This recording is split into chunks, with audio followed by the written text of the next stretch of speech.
कौन से घास के मैदान हैं, कौन कौन से, हम उसकी बात करेंगे। लेकिन बात ये करेंगे कौन प्रमुख मैदान कैसे बनते हैं, ठीक है, कौन कौन से मैदान पाए जाते हैं। अब हम पहले उसकी चर्चा कर लें, फिर उसके बाद हम आपसे एक एक करके चर्चा करते जाएंगे कैसे मैदान होते हैं, मैदान की विशेषता क्या है, ठीक है। और विश्व में बहुत बड़े बड़े मैदान पाए जाते हैं जिनका निर्माण नदियों द्वारा भी होता है, पवन द्वारा भी होता है, सबके द्वारा होता है। तो सबके एक एक करके हम आपसे चर्चा करते जाएंगे, ठीक है ना। अब हम बात कर लेते हैं सबसे पहले विश्व के प्रमुख मैदानों की बात करेंगे। विश्व के प्रमुख मैदान कौन से हैं, तो क्या कह रहा है कि विश्व में लगभग 43% भाग पर मैदान पाए जाते हैं। वहाँ पे 33% था, यहाँ 43% भाग पर क्या पाए जाते हैं, मैदान पाए जाते हैं। तथा सबसे अधिक जनसंख्या घनत्व भी मैदानों में ही पाया जाता है, ठीक है ना। सबसे अधिक जनसंख्या घनत्व कहाँ पाया जाता है, मैदानों में पाया जाता है। क्योंकि मैदान में जैसे आप लोग याद रखिएगा गंगा का मैदान, तो गंगा का मैदान सबसे ज़्यादा घनत्व वाला मैदान है कि नहीं है, जनसंख्या ज़्यादा है कि नहीं है, क्यों, क्योंकि यहाँ रहने के लिए आसान है और यहाँ प्राकृतिक आपदाएं भी नहीं आती हैं। बात समझ में आया, तो यहाँ प्राकृतिक आपदा भी नहीं आती है, इस कारण से यह मैदान क्या है, बहुत ऐसे मैदान, बहुत जनसंख्या के घनत्व के मैदान पाए जाते हैं। ये मैदान कृषि के लिए अत्यधिक उपजाऊ होते हैं तथा मैदानों में परिवहन का विकास भी अधिक होता है। बात समझ में आ गया, तो परिवहन का विकास भी सबसे ज़्यादा होता है, क्यों, क्योंकि यहाँ रोड बनाना आसान होता है, यहाँ ट्रेन की पटरियाँ बिछाना आसान होता है, यहाँ गैस पाइप लगाना आसान होता है, ठीक है ना। और यहाँ पर जो है एयरपोर्ट बनाना आसान होता है, तो मैदानों में, इसीलिए मैदानों में जो है जनसंख्या का विकास ज़्यादा होता है, ठीक है ना। तो अगर एग्जाम में कभी आ जाए कि गंगा के मैदान या किसी भी मैदान की विशेषता अगर आपसे पूछ दे, तो आप लोग ऐसे ही लिख सकते हैं, ठीक है ना। आगे बढ़े, तो अब आते हैं कौन कौन से मैदान प्रमुख पाए जाते हैं बेटा, ठीक है। तो ये मैदान से आप सब लोग परिचित होंगे, जड़ोड़ मैदान। और जड़ोड़ मैदान का निर्माण कौन करता है, तो नदियाँ करती हैं। नदियाँ पर्वतों से मिट्टी लाती हैं और ला करके उसे मैदानों में क्या कर देती हैं, जमा करती चली जाती हैं। तो उससे हम कौन सा मैदान बनता है, तो वहाँ मिट्टी कौन सी होती है, जड़ोड़ मिट्टी होती है, इसलिए हम उसको कहते हैं जड़ोड़ मैदान की संज्ञा देते हैं, ठीक है ना। ये बात सबको याद रहेगी, इसमें कोई डाउट नहीं रहेगा किसी को, ठीक है ना।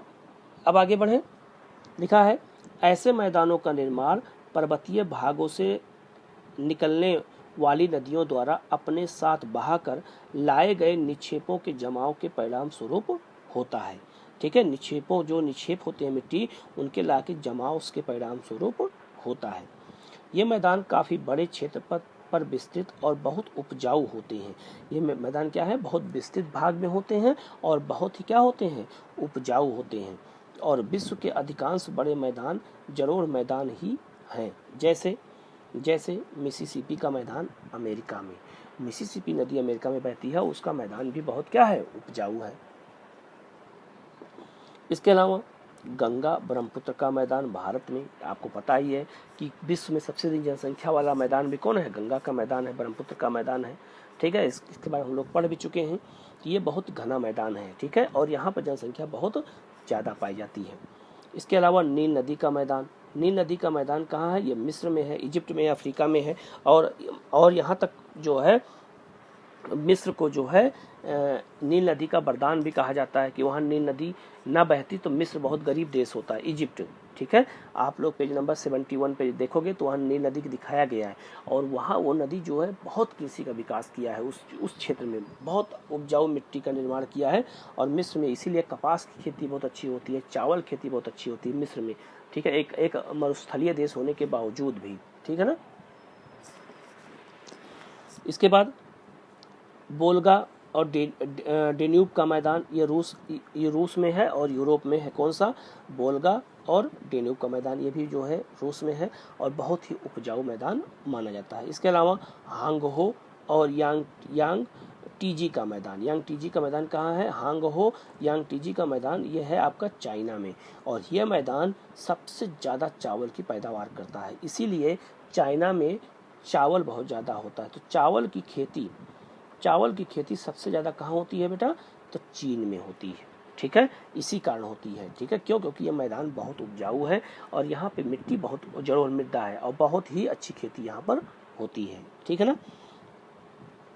अब देखो ये दिखा दिया मैप में मैंने, जैसे ये पर्वत है, पर्वत से नदियाँ उतरती हैं और ला करके पूरा मिट्टी का जमाव कर देती हैं, और जिससे जलोढ़ मृदा का क्या हो जाता है, निर्माण होता है। तो जलोढ़ मृदा का निर्माण करने के लिए जिम्मेदार कौन है, नदियाँ जिम्मेदार होती हैं। इसीलिए ऐसे मैदानों को हम लोग बोलते हैं जलोढ़ मृदा का मैदान बोला जाता है। ठीक है ना, ये बात याद रहेगा। दूसरा है लोएस मैदान। ये क्वेश्चन बार बार आता है, लोएस मैदान कैसे बनते हैं, लोएस मैदान जो है कहाँ ज़्यादा सबसे बड़ा मैदान कहाँ पाया जाता है, और यह लोएस मैदान है क्या। ठीक है, तो ऐसे क्वेश्चन बहुत ज़्यादा आते हैं, तो आप लोग को मैं बिल्कुल अच्छे से बता दूंगा, जिससे कहीं कोई डाउट ना रहे। ठीक है, लेकिन आपका काम क्या है कि इसको बहुत अच्छे से याद रखना है। ठीक है, लोएस मैदान के बारे में बहुत आसान भी है, अभी 1 मिनट में समझ में आपको आ जाएगा। ठीक है, देखिए क्या कह रहा है, ऐसे मैदानों का निर्माण पवन के अपर्दन कार्यों के पश्चात किसी स्थान पर उसके साथ उड़ाकर लाई गई बालू, रेत आदि के निक्षेपण से होता है।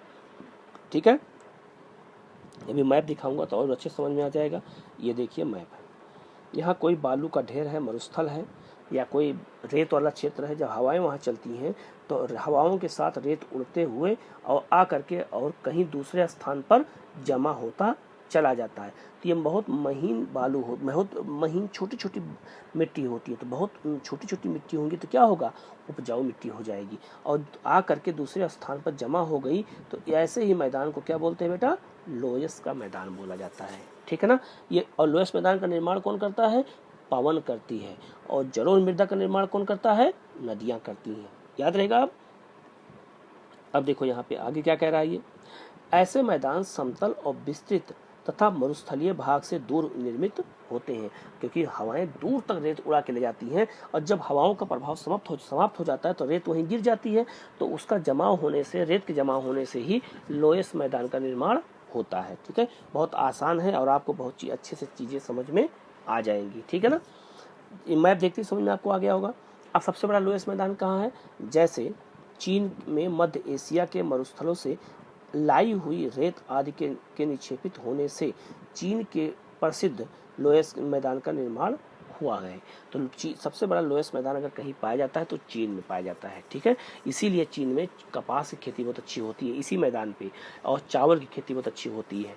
ठीक है ना, तो लोएस मैदान समझ में आ गया होगा बेटा सबको। तो लोएस मैदान का निर्माण किसने किया, तो लोएस मैदान का जो निर्माण किया है वो पवन द्वारा हुआ है। ठीक है ना, ये बात याद रखना। ठीक है ना, अब ये एक तो हो गया आपका जलोढ़ मैदान, और दूसरा क्या हो गया, पवन द्वारा निर्मित मैदान। तो एक जल ने किया, एक पवन ने किया, अब आपको याद रहेगा। ठीक है, अब हम लोग बात करेंगे विश्व के प्रमुख घास के मैदान।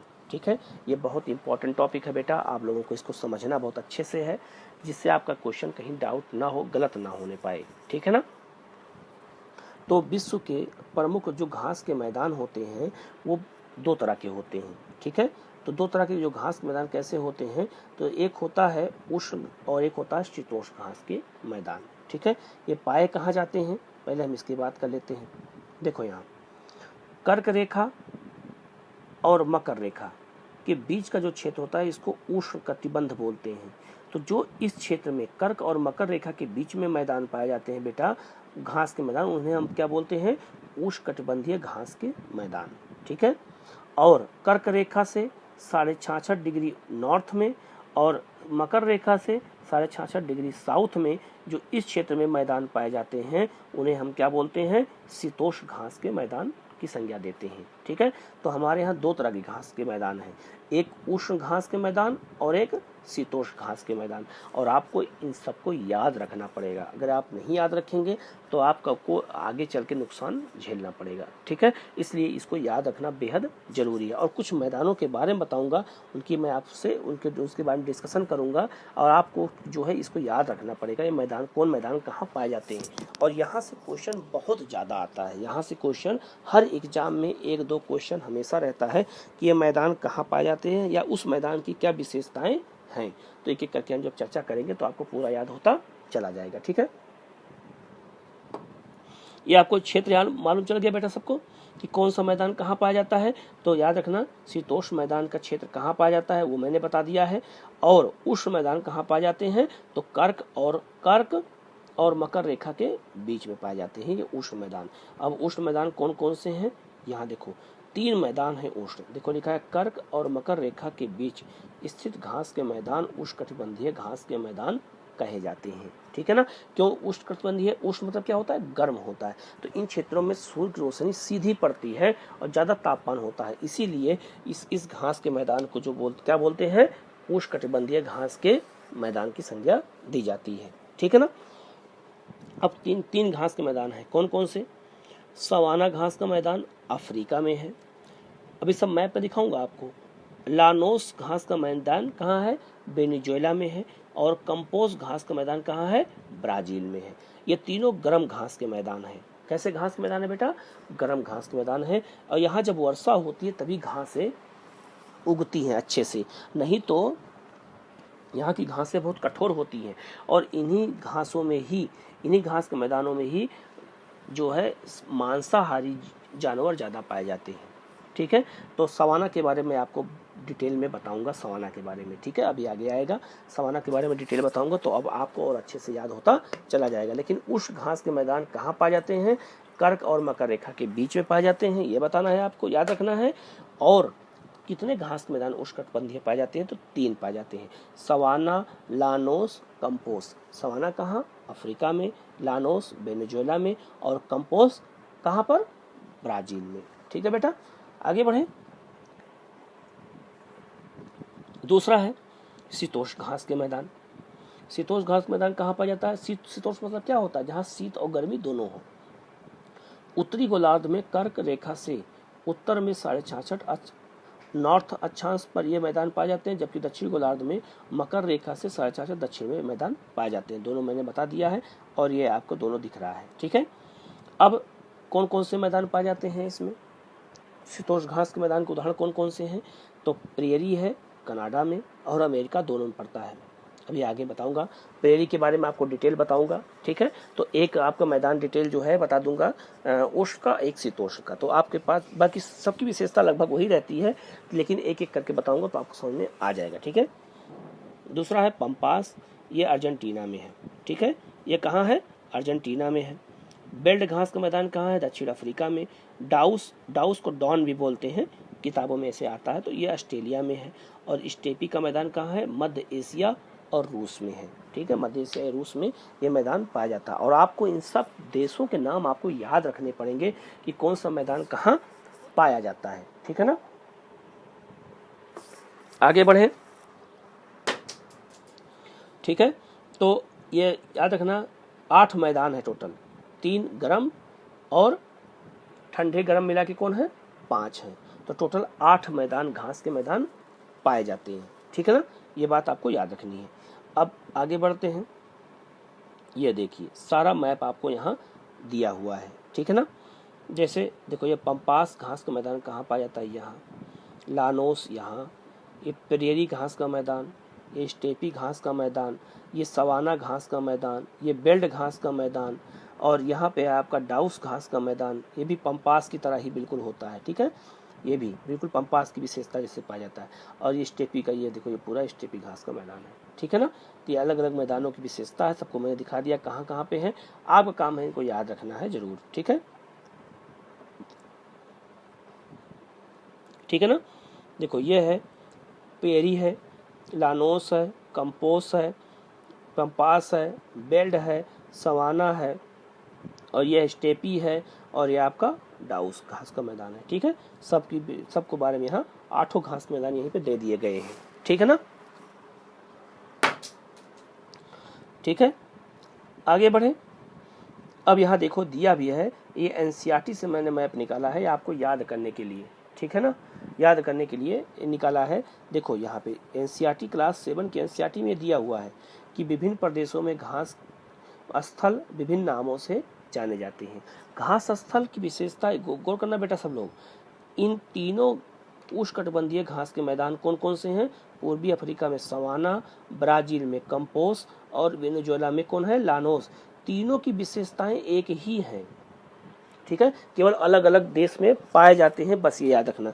लेकिन तीनों की विशेषता क्या है, एक ही विशेषता होती है, ठीक है ना। जबकि शीतोष्ण घास के मैदान की विशेषता सब एक ही है, लेकिन सबके नाम देश में क्या है, अलग अलग हैं। जैसे शीतोष्ण घास मैदान मैंने अभी बताया, अर्जेंटीना में पंपास, उत्तरी अमेरिका में पेरी, दक्षिण अमेरिका में बेल्ड, दक्षिण अफ्रीका में बेल्ड, मध्य एशिया में स्टेपी, ऑस्ट्रेलिया में डॉन। देखो डॉन भी आ गया, तो डॉन कहो चाहे डाउस कहो, बात एक ही है। तो ये घास के मैदान वहाँ ये यहाँ पाए जाते हैं, ठीक है ना। अब आगे बढ़ते हैं, अब सवाना के बारे में पढ़ लेते हैं। सवाना पढ़ लेंगे तो जो सवाना की विशेषता है, सेम विशेषता किसकी है, वही विशेषता कंपोस्ट की भी है, वही विशेषता लानोस की भी है, ठीक है ना। अब यहाँ आते हैं सवाना घास के मैदान के बारे में थोड़ा पढ़ते हैं कि क्या है यहाँ पे, ठीक है। तो लिख रहा है सवाना बायोम, बायोम मतलब होगा है घास के मैदान का एक विशेष एरिया, ठीक है, में दूर दूर बिखरे हुए वृक्ष और निचले स्तर पर सघन ऊंचे ऊंचे घास के मैदान, घास पाए जाते हैं।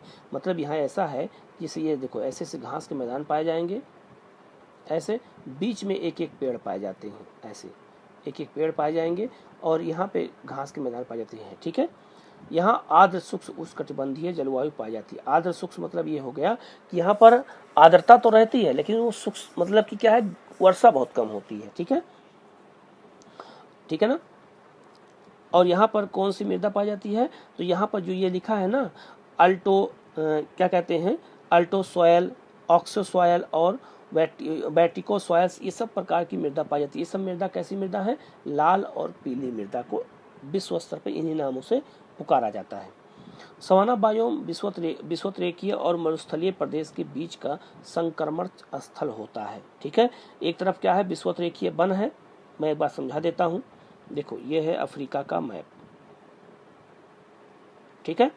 एक तरफ क्या है बेटा, सहारा का मरुस्थल है, और इधर कौन सा मरुस्थल है, कालाहारी मरुस्थल है, ठीक है। दो मरुस्थल हो गया, और बीच में ये वाला क्षेत्र क्या हो गया, विषुवतरेखीय वन पाए जाते हैं।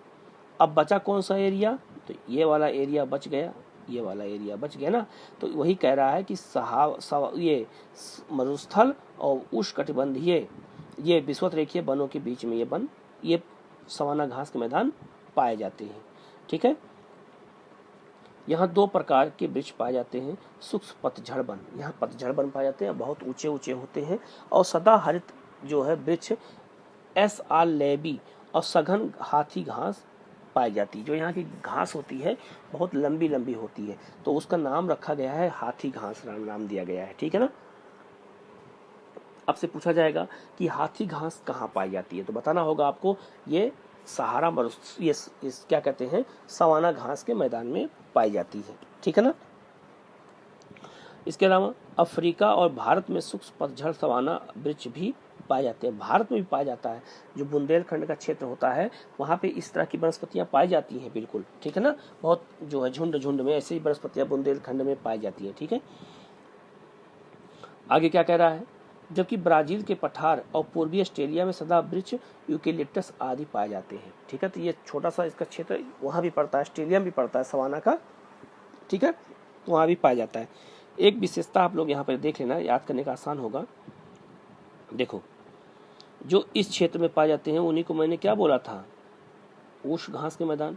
तो देखो इसी क्षेत्र में यहाँ पे सवाना है, और यहाँ देखो ये ब्राजील में कंपोज, और यहाँ पे क्या है, लानोस है, ठीक है ना। तो ये एक सीध में पाए जाते हैं, और जो शीतोष्ण पाए जाते हैं वो भी देखो एक सीध में पाए जाते हैं।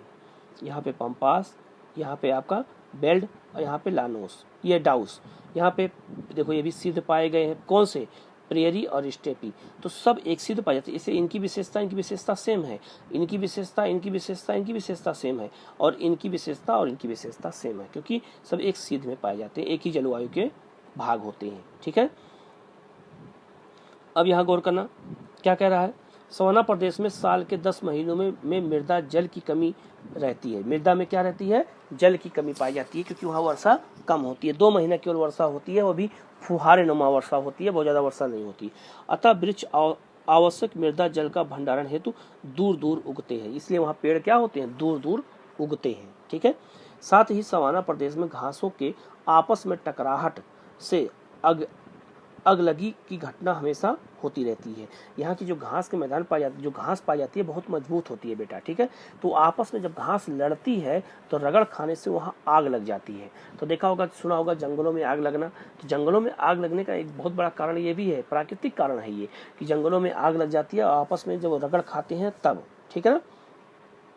यहाँ फलता यहाँ वृक्षों की आग प्रतिरोधक प्रजाति भी ही बच जाती। जो ऐसे वृक्ष होते हैं जो आग से बहुत ज़्यादा नहीं उनको प्रभावित होता है, वही वो बच पाते हैं, नहीं तो पूरा जल जाता है। और जैसे ही बरसात होती है दोबारा फिर निकल आते हैं। इसके अलावा शाकाहारी जंतु वृक्षों को बढ़ने से पहले ही चर लेते हैं। चर मतलब क्या, खा लेते हैं।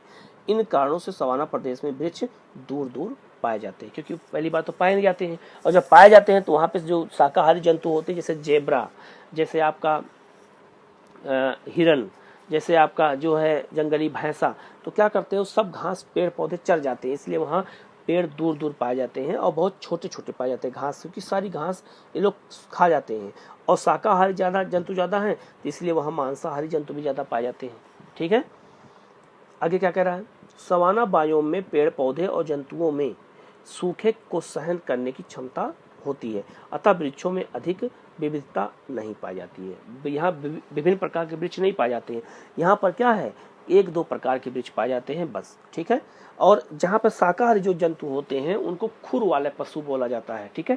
जैसे खुर होते हैं ना, उनके जैसे बैल के खुर होते हैं, गाय के खुर होते हैं, वैसे खुर वाले पशु ज़्यादा पाए जाते हैं। देखो यहाँ लिखा भी है, इस बायोम में, इस घास के मैदान में कई प्रकार की शाकाहारी खुर वाली प्रजातियां जैसे जेब्रा, जिराफ, हाथी, गैंडा, हिरण, भैंस और एंटीलोप, चीता, बाघ, सिंह आदि मांसाहारी जानवर पाए जाते हैं। और ऑस्ट्रेलिया के सवाना में ही कंगारू पाए जाते हैं। तो ऑस्ट्रेलिया में भी थोड़ा सा सवाना का घास मैदान पाया जाता है, ऊपर उत्तरी वाली क्षेत्र में, ठीक है। तो उसी घास मैदान में कंगारू पाए जाते हैं। कंगारू केवल ऑस्ट्रेलिया में ही पाए जाते हैं और कहीं नहीं पाए जाते हैं, ठीक है।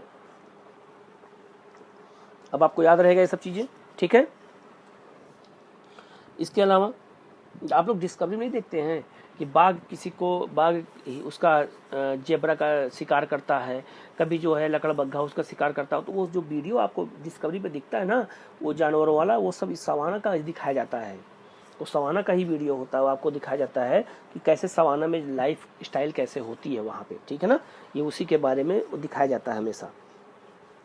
आगे क्या कह रहा है, प्राकृतिक सवाना बायोम में वनस्पति, शाकाहारी जंतु, मांसाहारी जंतु के साथ संतुलन पाया जाता है। इस बायोम में, सवाना में क्या होता है, शाकाहारी जंतु और मांसाहारी जंतुओं के बीच संतुलन पाया जाता है। शाकाहारी जंतुओं की संख्या ज्यादा होती है और मांसाहारी जंतुओं की संख्या कम होती है। लेकिन मनुष्य के द्वारा हस्तक्षेप से इनका पारस्परिक संतुलन बिगड़ गया है। देखा, मनुष्य का हस्तक्षेप हो गया, और मनुष्य का हस्तक्षेप जहां भी होगा वहां उस क्षेत्र का संतुलन बिगड़ जाना स्वाभाविक ही है, क्योंकि मनुष्य जो है बिगाड़ देता है इन सब क्षेत्रों में जाकर के, जो है विकास करके, पेड़ काट के और जीव जंतुओं को मार के, ठीक है। वहाँ पे जैसे हिरन, जैसे उसका जेब्रा की खाल बहुत महंगी बिकती है, तो आदमी जाके शिकार करके मार देता है, ठीक है। इसके अलावा वहाँ जो भैंसे होते हैं उनकी हड्डी को बेचा जाता है, उससे दवाएं बनती हैं, इसलिए मार देते हैं। बाघ शेर को भी मार देते हैं, तो इसलिए संतुलन बिगड़ गया है। वहाँ हिरन को मार देते हैं, तो मानव के हस्तक्षेप कारण वहाँ का प्राकृतिक जो संतुलन है वो बिगड़ा हुआ पाया जाता है, ठीक है ना।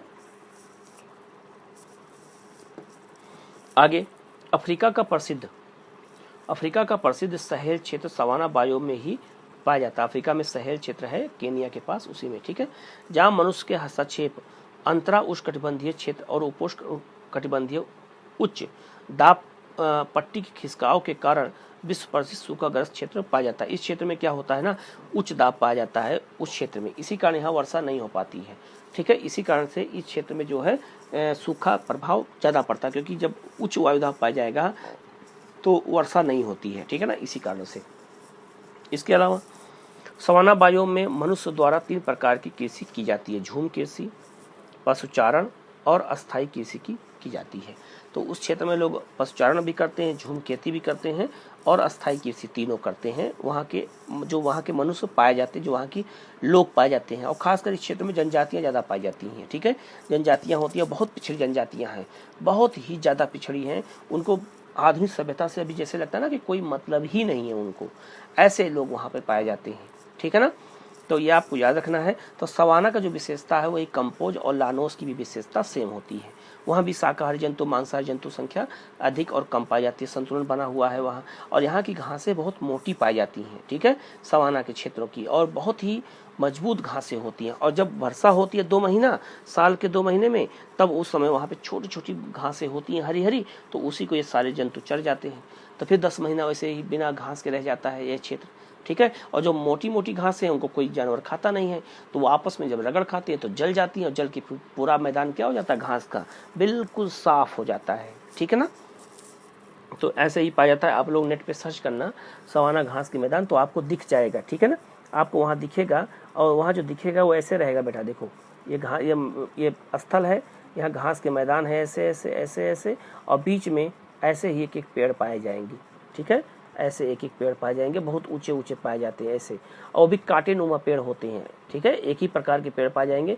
यहाँ विभिन्न प्रकार के पेड़ नहीं पाए जाएंगे, और नीचे घास रहेगी, और इसी में शाकाहारी और मांसाहारी जंतु दोनों घूमते रहेंगे, एक दूसरे का शिकार करते रहते हैं। वहाँ का जो है खाद्य श्रृंखला ऐसे ही चलती रहती है, ठीक है ना। सवाना के बारे में हो गया, आपको पता चल गया। अब हम बात करेंगे प्रेरी घास के मैदान में, जो अमेरिका में पाई जाती है। पहले मैप आपको दिखा देते हैं, तब पढ़ाते हैं, ज़्यादा समझ में आएगा, ठीक है। ये देखो, ये ध्यान देना, ये कनाडा है और ये अमेरिका है, और देखो यहाँ प्रेरी लिखा है कि नहीं लिखा है, और ये रॉकी पर्वत है, ठीक है। तो ये पूरे क्षेत्र में जो है, ये जो पूरा क्षेत्र है, यही है आपका प्रेरी घास का मैदान, ठीक है।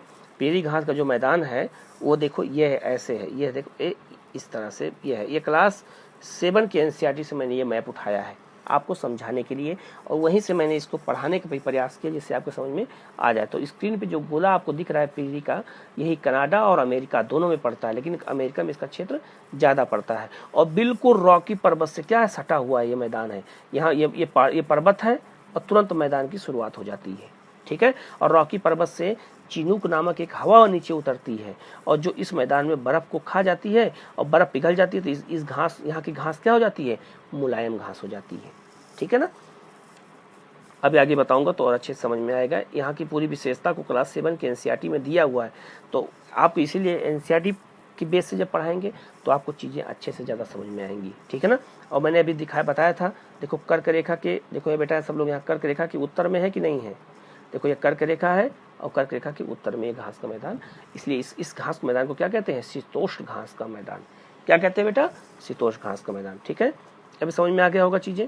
अब हम पढ़ते हैं, अब और समझ में चीज़ें आएंगी। क्या कह रहा है कि उत्तरी अमेरिका में शीतोष्ण घास का प्रेरी, जो शीतोष्ण घास स्थल को प्रेरी कहते हैं। एग्जाम में आपसे पूछ देगा कि उत्तरी अमेरिका में कौन सा घास का मैदान है, तो आप क्या बताओगे, प्रेरी घास का मैदान है, ठीक है। और प्रेरी शब्द की उत्पत्ति लैटिन भाषा के पिएटा से हुई है, जिसका अर्थ होता है सादुल। सादुल मतलब होता है मुलायम, ठीक है। ये यहाँ पे लिखा हुआ है, एनसीईआरटी में लिखा हुआ है, इसलिए मैंने सोचा आपको एनसीईआरटी की बेस से पढ़ाएंगे तो ज़्यादा अच्छे से आपको समझ में आएगा, ठीक है। ये समतल, मंद ढाल और पहाड़ी वाला प्रदेश है, यहाँ पेड़ कम और घास अधिक होती है। वास्तव में यह घास का विशाल क्षेत्र है। अधिकांश भागों में प्रेरी वृक्ष रहित, परंतु निचले भागों में निकटवर्ती नदी घाटियों के साथ साथ यहाँ वृक्ष भी पाए जाते हैं, ठीक है। ये देखो, ये मैदान को दिखाया गया है, ठीक है। 2 मीटर या उससे 2 मीटर तक ऊंची घास यहाँ के भूदृश्य की प्रधानता। यहाँ पे 2 मीटर तक घास पाई जाती है, और जब यहाँ घास पाई जाएगी, बहुत ध्यान सुनना बेटा सब लोग, ठीक है, इस चीज को बहुत ध्यान से समझना, इससे समझ में आपको आ जाए, ठीक है। गौर करना, क्या कह रहा है कि यहाँ 2 मीटर तक ऊंची घास के भूदृश्य की प्रधानता है। वास्तव में यह एक घास का सागर कहा जाता है। यहाँ क्या कहते हैं उसको, घास का सागर कहा जाता है। इतनी घास होती है वहां पे, और घास बहुत मुलायम होती है। अब ध्यान समझना, अब बहुत ध्यान समझो कि यहाँ की अर्थव्यवस्था कैसे घूमेगी, सब लोग समझना।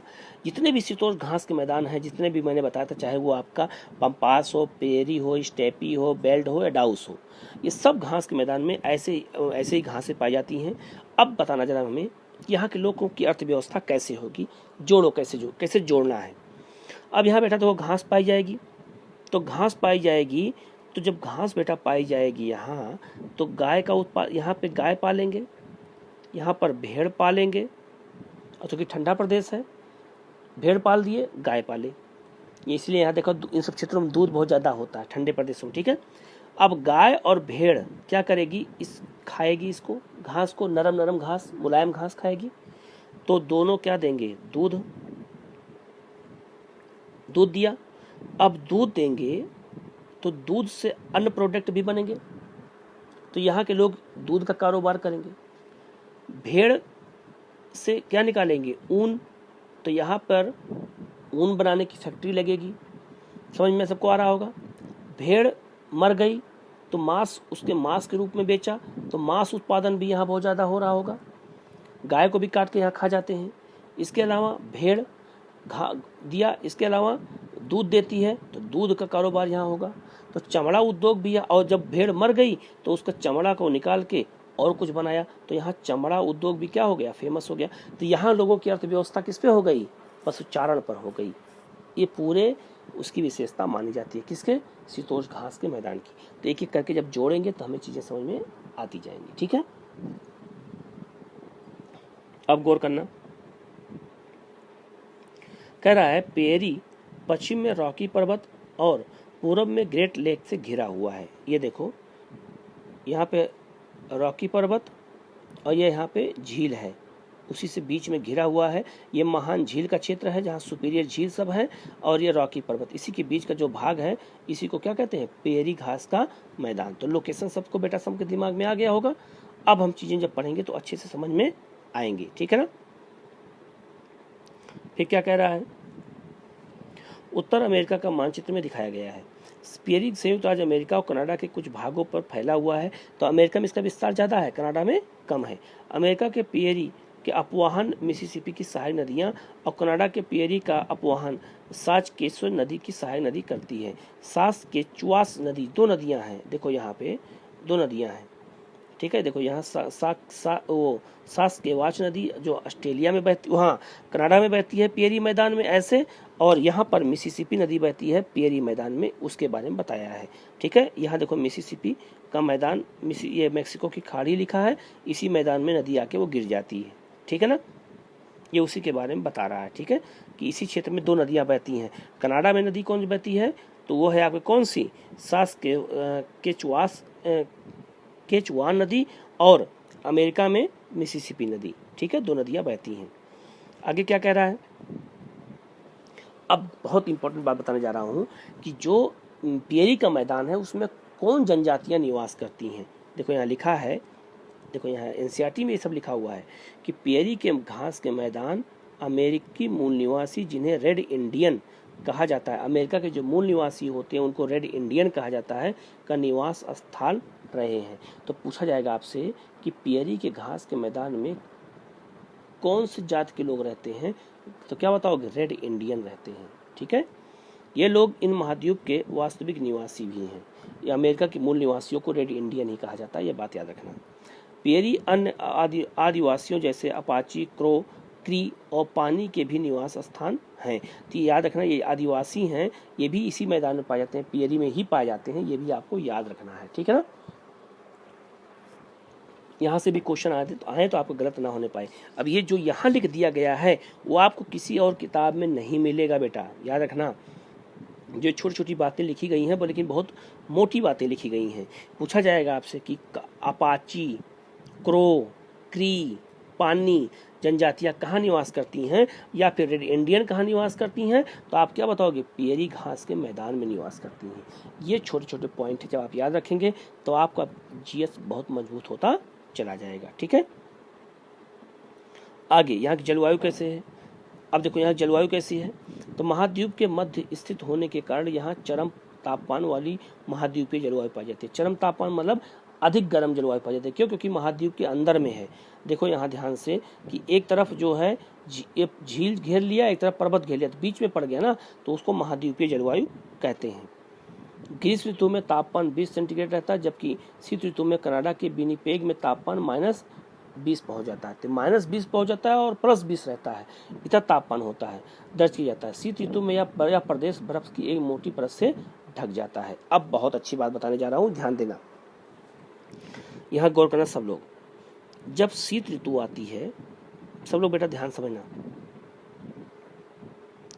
जब शीत ऋतु आती है तो ये पूरा पियरी का मैदान बर्फ से ढक जाता है। मैंने इसको बर्फ से ढका दिया, ध्यान समझना, ये बर्फ से मैंने ढका दिया सब पूरा। और इस क्षेत्र में गर्म हवा चलती है। ये रॉकी पर्वत जो है, इसी रॉकी पर्वत से हवा उतरती है, चिनूक हवा उतरती है, गर्म हवा होती है। तो गर्म हवा क्या करती है, इस पूरे बर्फ को गला देती है। अब पूरी बर्फ क्या हो गई, पूरी जैसे चिनूक हवा उतरी वैसे पूरी बर्फ गल गई, और पूरी बर्फ गल करके और यहाँ मिसिसिपी नदी से होते हुए बह गई। अब पूरा मैदान साफ हो गया और छोटी छोटी मुलायम घासें निकल गई जिसको पशु खाते हैं। ठीक है, इसी के बारे में देखो यहाँ लिखा भी है, देखो यहाँ लिखा है, चिनूक एक गर्म पवन है जो शीत ऋतु में बहती है तथा कम समय में ही तापमान बढ़ा देती है। तापमान में वृद्धि के कारण बर्फ पिघलने लगती है और पशुओं के चारे के लिए चारागाह उपलब्ध हो जाता है। आप समझ में आया? अब आपसे पूछा जाएगा कि पियरी के मैदान में गर्म हवा कौन सी चलती है, तो क्या बताओगे, चिनूक। और ये कहाँ से उतरती है, तो ये उतरती है रॉकी पर्वत से। यहाँ वार्षिक वर्षा सामान्य होती है जो घास के निवास विकास के लिए अनुकूल है। यह उत्तर दक्षिण अवरोध की उपस्थिति में यहाँ चिनूक नामक एक स्थानीय हवा चलती है, वही बताया गया है। ठीक है, अब बोल रहा है कि यहाँ के निवासी कैसे होते हैं, और यहाँ के जो लोग अपने घोड़ों के साथ कायो बॉय पाए जाते हैं, जो ये घोड़ों के साथ में वहाँ घोड़े बैठ करके और पशुओं को चराते हैं। ठीक है, वो घोड़े बैठ के पशु चराते हैं, क्यों, क्योंकि पशु बहुत ज़्यादा होते हैं, मैदान बहुत बड़ा होता है। और हमारे गांव के लोग क्या करते हैं, आप लोग गांव के लोग बच्चे भैंस चराने जब जाते हैं तो भैंस पे बैठ भी जाते हैं, तो भी काऊ बाय हो गए। ठीक है, तो वहाँ लोग घोड़े बैठ के पशु चराते हैं। देखो यहाँ लिख रहा है आगे, वनस्पति और प्राणी जात क्या है, मतलब कि पियरी मैदान में कौन सी वनस्पति पाई जाती है और क्या प्राणी, वहाँ के क्या प्राणी पाए जाते हैं, बहुत इंपॉर्टेंट है ये। देखो यहाँ लिखा है कि पियरी सामान्यतया पेड़ विहीन होते हैं, यहाँ वृक्ष नहीं पाए जाते हैं। यहाँ जल उपलब्ध होता है तथा वहाँ सरपत, बीलो, सरपत जो होता है, सरपत नहीं सुना होता गाँव में, तो उसे सरपत को बीलो कहते हैं। अल्डर और पालो जैसे पेड़ पाए जाते हैं। ये सब पेड़ होते हैं छोटे छोटे घास के मैदान जैसे, घास की तरह। 50 सेंटीमीटर से अधिक यहाँ वर्षा वाले प्रदेश कृषि के लिए उपयुक्त होते हैं, क्योंकि यहाँ की मिट्टी उपजाऊ होती है। यद्यपि इस क्षेत्र की मृदा फसल, मुख्य फसल क्या है, मक्का है। दूसरा क्वेश्चन मिल गया, आपसे क्वेश्चन पूछा जाएगा कि पियरी के मैदान में प्रमुख फसल कौन सी होती है, तो आप क्या बताएंगे, मक्का होती है यहाँ की प्रमुख फसल। और दूसरी फसल कौन सी है, तो कपास, सोयाबीन और गेहूं, ये सब होता है। ठीक है, आलू, ये देखो यहाँ लिखा है, अन्य दूसरी फसलों में आलू, सोयाबीन, कपास, अल्फा है, अल्फा एक घास होती है, यह भी यहाँ पाई जाती है। जिन क्षेत्रों में वर्षा काफी कम और अनिश्चित होती है, वहाँ पैदा होने वाली घास छोटी और नुकीले होती है। ये प्रदेश मवेशियों को पालने के लिए उपयुक्त होता है। मवेशी मतलब वही गाय और भेड़ पालने के लिए होता है। और यहाँ पर एक और पशु पाया जाता है, उसको बाइसन बोलते हैं। ये पूछा भी गया है कि बाइसन पशु कहाँ पाया जाता है, तो ये पियरी मैदान में पाया जाता है। ठीक है, ये भी दूध देता है, इसका भी चमड़ा काट के जो है बेचा जाता है। ठीक है,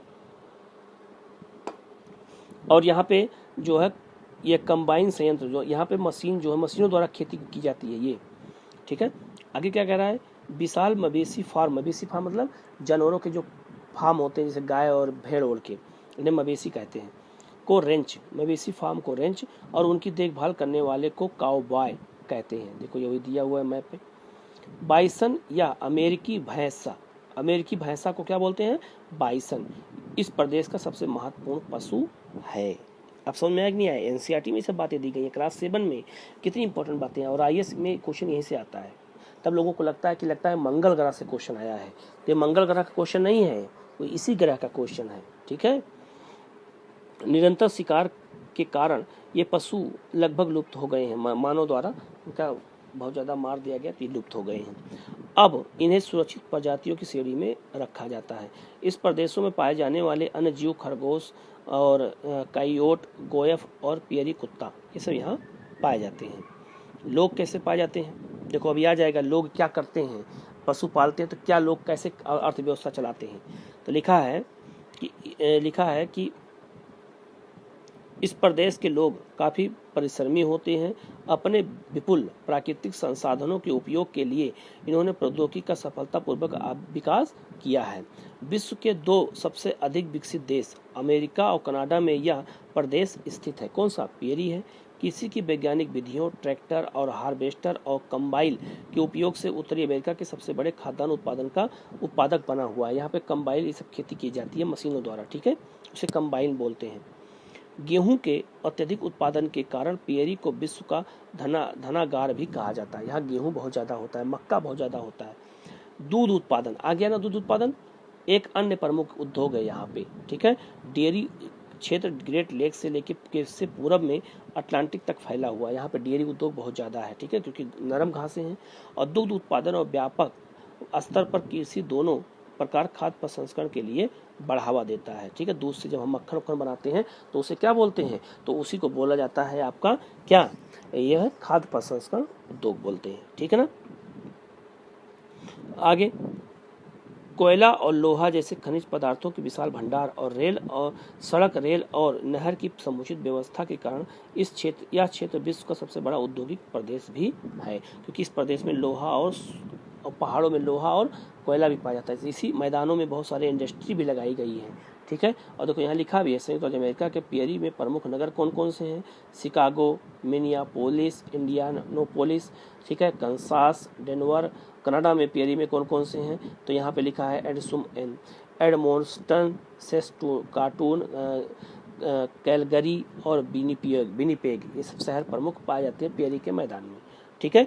तो अब आपको मैंने आज 2 चीजें पढ़ाया, प्रमुख पठार और घास के मैदान। तो आपके घास के मैदान कौन घास के मैदान कहाँ पे हैं, इनको आपको याद रखना बेहद जरूरी है, ठीक है। मैंने 2 घास मैदान विशेषता, एक उष्ण घास मैदान विशेषता बताई है, एक शीतोष्ण घास मैदान विशेषता बताई है। और दोनों विशेषता जो है, यही विशेषता हर जगह पाई जाती है। और किस क्षेत्र में घास मैदान को क्या कहते हैं, इस बात को आपको याद रखना बेहद जरूरी है। आप 2-3 बार याद रखेंगे, बार बार मैप में देखेंगे तो ये चीजें बिल्कुल आपको याद होती चली जाएंगी, ठीक है। कल हम लोगों का जो अगला क्लास रहेगी, हम कल विश्व के सारे मरुस्थल बताएंगे, विश्व और भारत की जितनी जनजातियां हैं उनके बारे में बताएंगे, ठीक है। विश्व की जितनी जनजातियां हैं कहाँ पाई जाती हैं, सब पूरा मैप से मैं आपको बता दूंगा। यहाँ से क्वेश्चन बहुत ज़्यादा आता है, तो आप लोग इनको रट लेना। बाकी कहीं कोई दिक्कत होगी तो आप हमसे पूछ सकते हैं, ठीक है। तो आज क्लास में यहीं तक करते हैं बेटा, ठीक है। कल फिर हम लोग मिलते हैं, ठीक है ना। Okay, thank you.